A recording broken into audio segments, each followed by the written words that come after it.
Hi hello friends, இன்றைக்கு எங்கள் வீட்டு காலமை சாப்பாடு கடலை வந்து நெட்டிட்டவு ஊற போட்டிருந்தேன். நான் இன்றைக்கு வந்து அதை கழுவிட்டு எங்கள் ப்ரெஷர் குக்கரில் அவிகிறதுக்கு போட்டிருக்கேன்.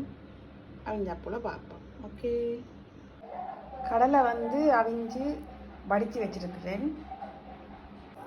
இப்போ அடுப்பில் சட்டி வச்சுருக்கேன். இதை வந்து நான் வளர்க்க போகிறேன். வெங்காயம் வளர்க்க போகிறேன். தேவையான அளவு எண்ணெய் விட்டுக்கொள்ளுவோம்.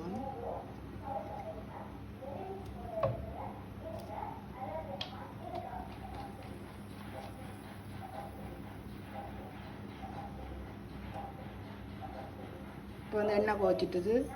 கொஞ்சமாக பெருஞ்சீரகம், கடுகு,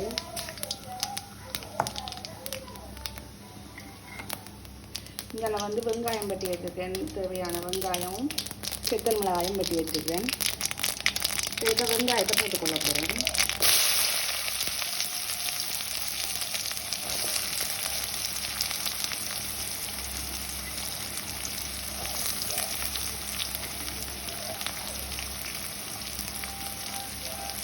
கருவேப்பிலை இருந்தால் போடலாம், நல்லா டேஸ்ட்டாக இருக்கும், வாசனையாக இருக்கும்.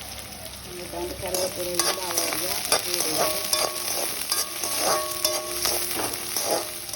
வெங்காயம் வந்து ஓரளவு வளர்ந்து கொண்டு வரதுக்குள்ள நாங்கள் செத்தல் மிளகாயும் போட்டுக்கொள்ளுவோம். வெங்காயம் கொஞ்சம் பொரிஞ்சு கொண்டு வந்துட்டு இதுக்கு தேவையான அளவுக்கு உப்பு போட்டுக்கொள்கிறேன்.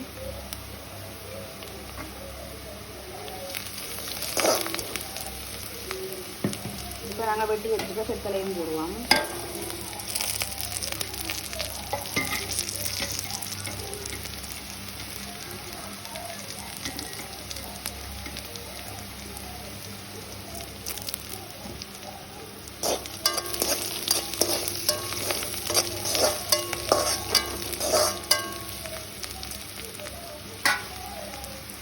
இப்போ வந்து அழைச்சி வச்சுக்க கடலையும் போட்டுக்கொள்வோம்.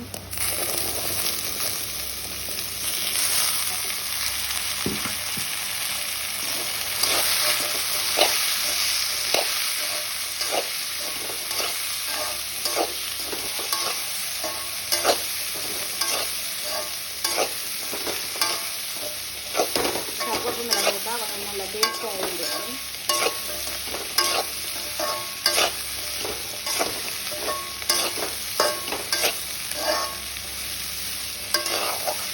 ஓகே, அதுதான் காலமை சாப்பாடு கடலை சுண்டல் ரெடி ஆயிட்டுது. ஓகே, பாய். இன்னும் ஒரு வீடியோவில் சந்திப்போம். பாய் மக்களே, பாய்.